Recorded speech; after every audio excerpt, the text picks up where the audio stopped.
Hey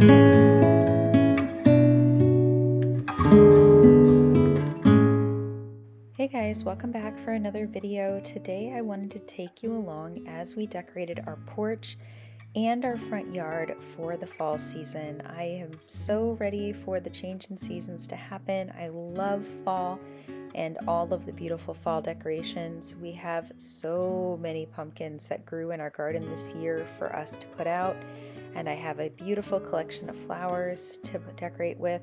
And I just thought it would be fun to take you along as we did our fall outdoor decorating today.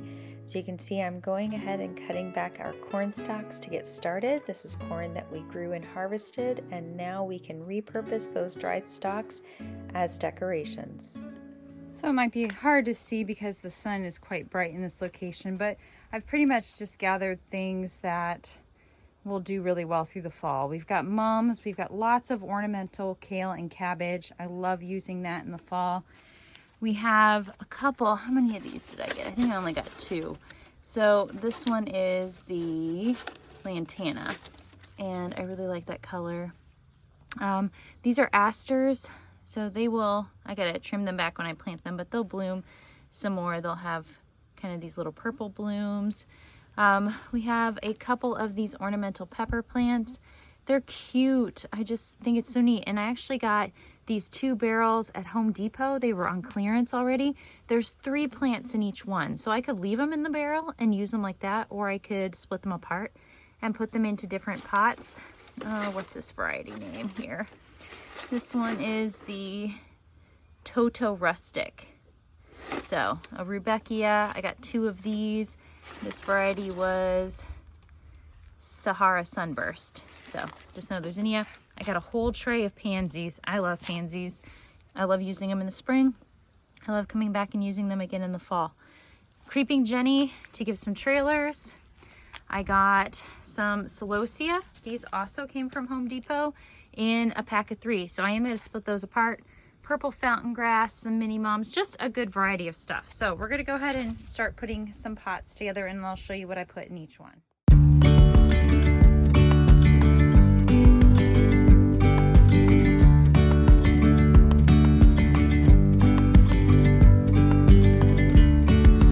Yesterday there was sun and there was rain, beauty in the mundane. The sun keeps coming in and out from behind the trees, so pardon me if the lighting is terrible, but here is pot number 1.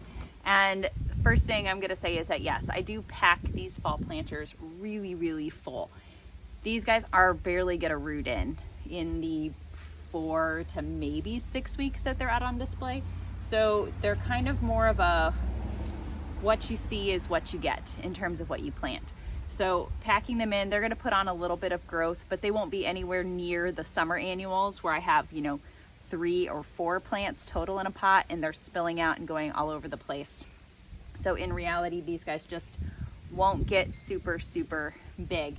So this particular pot, I did put a purple fountain grass near the back because I'm going to do 2 pots that look pretty much identical, and then they're gonna go in front of the 2 sides of our garage. So this is going to be the back of this pot.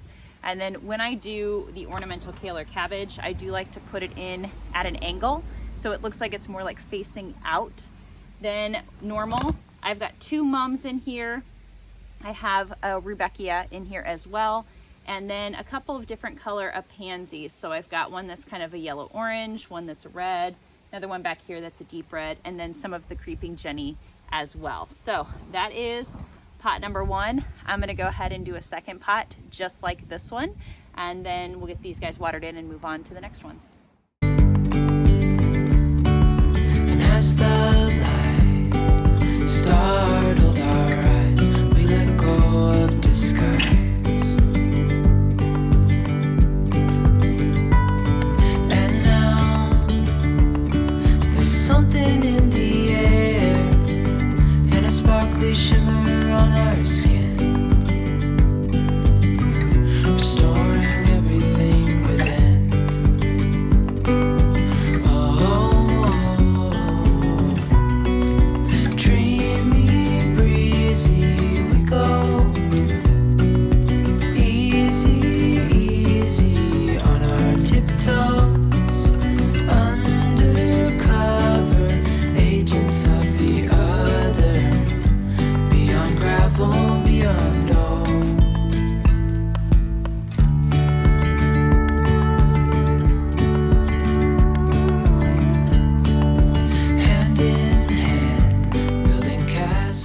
Okay, so this isn't the prettiest backdrop to have for talking to you guys, but I just got done pulling all of the pumpkins out of the garage that we had cut a few weeks back, and we had been letting them kind of cure before putting them out for decorating. And then I went out to the garden and got the last couple that were out there that they weren't like 100% mature, but we're gonna go ahead and get decorating with them and get that bed cleaned out. So it's hot. So if I look all sweaty, sorry. It's just really warm. Anyway, so I wanted to show you the different pumpkin varieties that we grew this year and how successful the different ones were. We planted, all of the varieties I planted were ones that were new to me. Like I had never planted any of these before. I think last year I just did like a standard jack-o'-lantern pumpkin. But I got all of these from Johnny Seeds, and I did 1 or 2 plants for each one. So just kind of varied based on the variety. Now you can direct seed pumpkins. So you can create like a little hill and put anywhere from like 3 to 5 seeds in there, and they will, you know, grow and branch off and all of that. I started my seeds about 4 weeks before planting inside. So each hill, so to speak, was actually only 1 pumpkin plant or 1 pumpkin vine. And we got, just like I said, variable amounts of success with the different varieties, but I'm really happy with what we have. So we'll just show you here, going to go through them, give you a couple of quick stats on the different ones. So maybe you'll want to try some of these in your garden. Pumpkins are just one of those things. They're fun to grow if you have the room for them, because, you know, plant them, make sure they have plenty of water, and then just let them go. And you get the satisfaction of seeing all of those beautiful pumpkins grow throughout the season. And then you can use them to decorate for fall. Okay, so here is our pumpkin stash from our garden. So first up we have the polar bear pumpkins. This is a white pumpkin. They are designed to be a little bit bigger. Now the smaller ones I kind of pulled off a little bit early, but again, we were kind of finishing up the vining garden.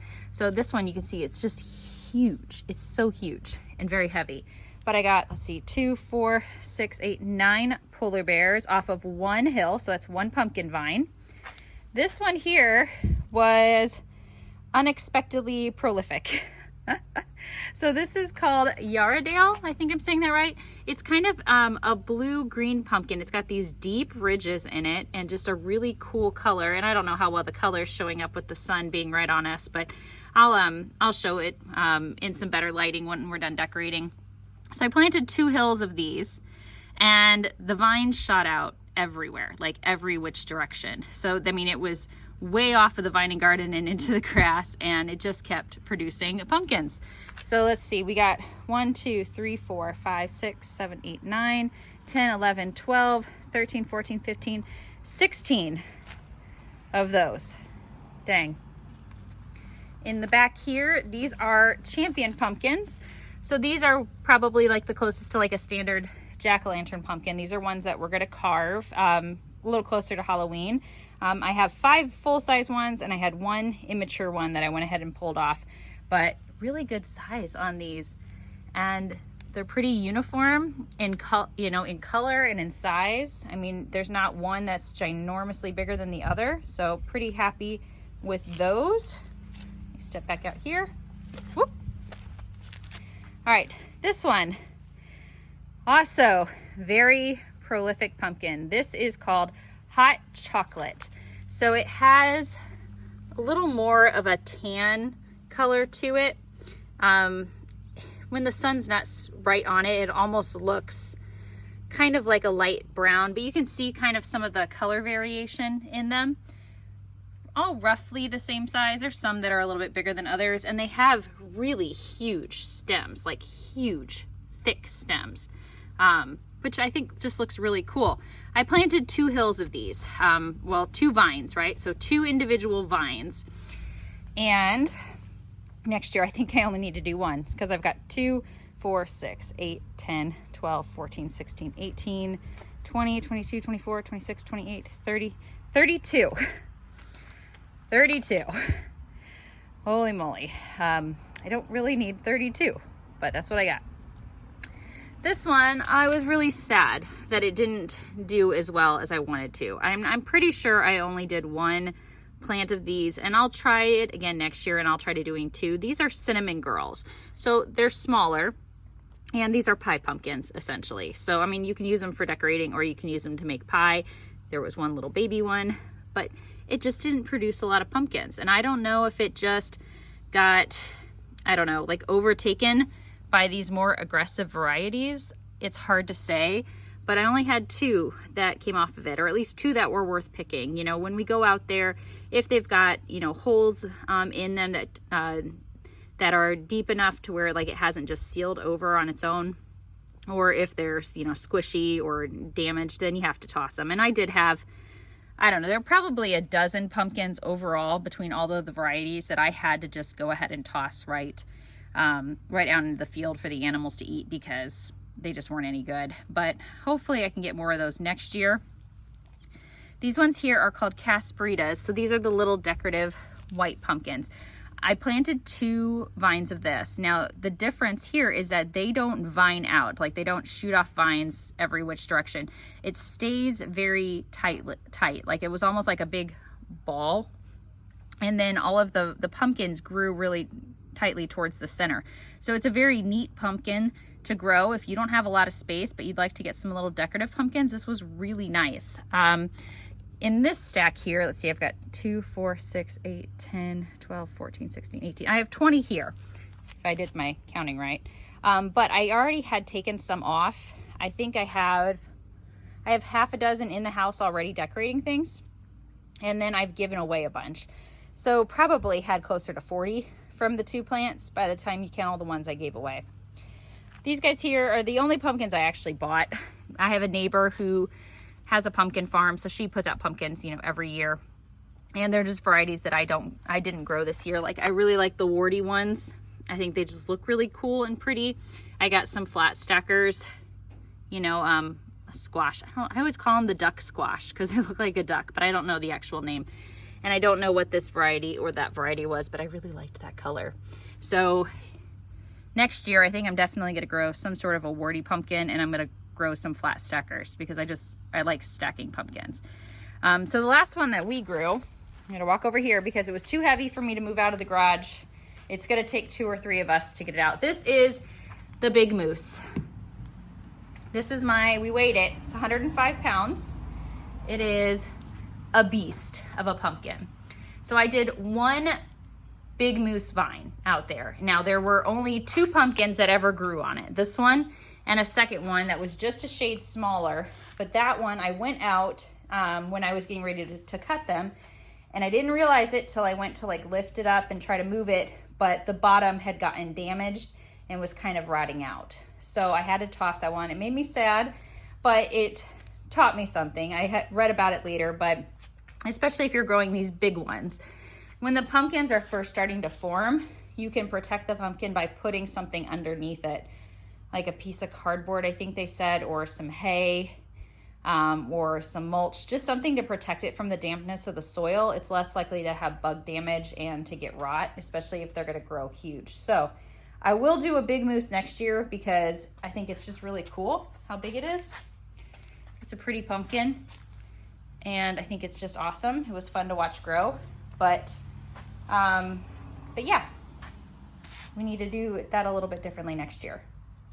All right, so I'm gonna start getting these pumpkins all placed out amongst the porch decorations and the yard decorations. I probably won't film as I do that simply because the sun is so strong overhead right now. It would be really hard to get, capture good video for you guys. And I'm so indecisive when it comes to decorating. I will probably place things and then move them and then move them again and again and again until I have it where I'm happy. So what we'll do is we'll come back and we'll just show you how everything looks when it's done. Show you what we got planted in the pots, how we've got everything arranged, and then we will be all set for our fall decorating. Okay, I think we are as close to done as we can be today because I still have a bunch of pumpkins left, but I'll show you what I'm going to save those back for. So this is going up onto our porch. I love these little pots. So I've got purple fountain grass, I've got some little mini mums, I've got pansies, got some trailers on there, some of our ornamental kale as well. So that kale, the purple fountain grass, and the pansies will actually go for quite a while, and probably even the ivy. And then I'll just pull out the mums when they're all the way done. but we flanked it with a couple of pumpkins on either side. We've got these like decorative chili plants. I think they're so cute. Beautiful mum there, love that. And between our rockers, that rocker really needs repainted. A couple of pumpkins. I am going to leave the table open because we do come out here and put drinks down. And then in the corner, I have another pot. Look how big this has gotten. This has doubled in size since I put it in the pot. Another ornamental kale or ornamental cabbage, some celosia, just some pretty little flowers. And then I put a hay bale here and all of the corn stalks, well, not all of them, half of the corn stalks that I had cut. Got another mum. And then this little basket, I found this at an antique booth at our Johnny Appleseed Festival. So it was like, I don't know, $5. But I thought that was just cute. Add something a little bit different there. Got a few of every pumpkin there just to give it a variety of colors and shapes and textures and things like that. Another pot with the ornamental peppers and then a few pumpkins just to the side. So it's tough because our porch isn't huge. So, you know, you want to make sure that you've still got like a walkway, right? You can still get to the door, but also wanted it to look full and abundant, which I think we succeeded in that. And then another one of our champions there. I put one of my Yarndales and then those two stackers that I purchased. I really do love these pots though, because I love having some purple out here still. So these beautiful ornamental kales, just beautiful. I like that dark green to that purple color with some purple and white pansies. I just think it's so pretty. And the pansies have just been loving life and growing like crazy. So that's the porch. Just do another quick sweep of it here. So when I'm sitting in my rocking chair, that's the view I have and I love it. And then I can look out here and still see all of this. This is that purple fountain grass that's right up here in front of the porch, and that will stay up all winter long, but oh, love that view. Okay, so here's part of the reason why I'm going to hold back some pumpkins for a while, because see, this over here is a pot with 2 Super Tunia Vista snowdrifts in it, and eventually those are gonna have to go along with the jazzberries. I mean, before the end of October, it'll get too cold, they'll die back and I'll have to pull them out, and it's gonna leave some pretty big holes where those were. So I can pull out some more pumpkins and add them to fill in the space, but I'm gonna leave them as long as I can because it still looks amazing. And then I tucked a few pumpkins in here. I put them by the sedum because the sedum, I don't give it any supplemental water, but since they're just on dirt, I did put down a little square of cardboard underneath. Now you can't see it where they're at, but what it will do is it'll help. There's a frog in there going crazy. It'll help protect it from the moisture in the soil so they don't rot out from that. Then on this side, got a couple of the bigger ones here and then another pot that I put together. I just love this color mix, kind of this pinky purple with these just beautiful kind of orange colored pansies. I need to pop off some of the spent blooms. And then I can't remember what these are called, but I really like them. So I thought that that was just a good contrast of color. And, ooh, sun glare, sorry. So if we come around here, this is what you see as you drive up. You can ignore the messy garage in the background there. But this is our big moose pumpkin. Again, I put down a larger square of cardboard underneath it because it's kind of half on the grass and half on the dirt or the mulch. So I just want to try to protect it for as long as possible. And then I've got a huge mum to one side, another mixture of kind of purple and white, and then a variety of pumpkins up on the hay bale. And then that's the second corn stalk mix that I made from what I had. So again, look at this. See, I still have all of these jazzberries and bubble gums and even the purple salvia back there at the far left. All of that, those are all annuals. So all of that's gonna come out at some point, and there's going to be just a lot of big open spaces here, and so I can take some of these extra pumpkins and I can pop them in there, but just so you can see kind of the whole thing.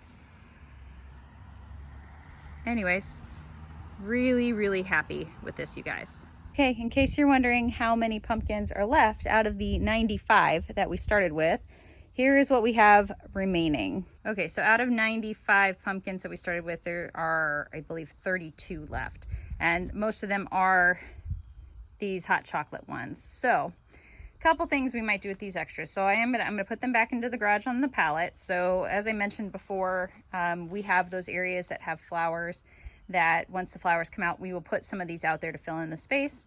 I will give quite a few of these away to family and friends, and then we might, I know that said that these ones made for good eating, so maybe we'll try to eat one, but we might go ahead and try. Oh yes, hello, Loki wants to say hi. Hi, sweetheart. Yes, I know. This video is all about you, isn't it? But we might try them and see how they taste, because if they taste good, well, then we can make quite a bit of pumpkin pie. We'll see. All right, so that makes our fall decorating like 95% done. As I mentioned, we'll pull annuals as they kind of fizzle out. We'll put the rest of the pumpkins out.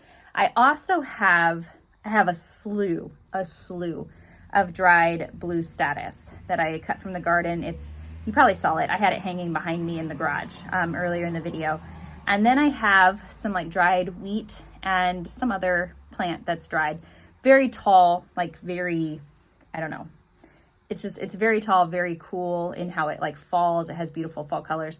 I am on the hunt for something to put those in. So probably some sort of like a taller like vase, something that can be outside, because what I'll probably do is put them in it and then tuck it behind some of these pumpkin displays on the porch.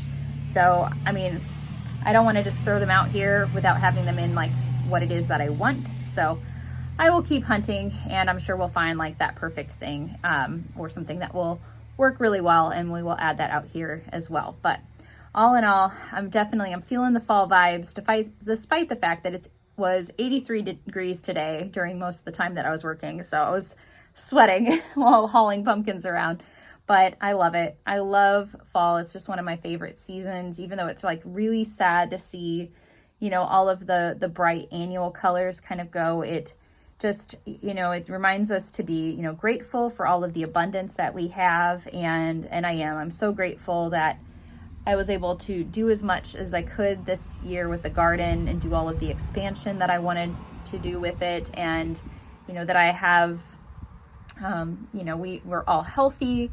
We are loving homeschooling. We have good friends. We have family. There's just a lot, right, to be thankful for. And fall reminds me to continually be grateful for all of those things. So I hope you enjoyed this video today, guys. I know it's a little different from my normal homeschooling stuff, but I was just so excited about all of the things going on for fall that I just wanted to share with you guys. So tell me down below in the comments, what is your favorite part of fall?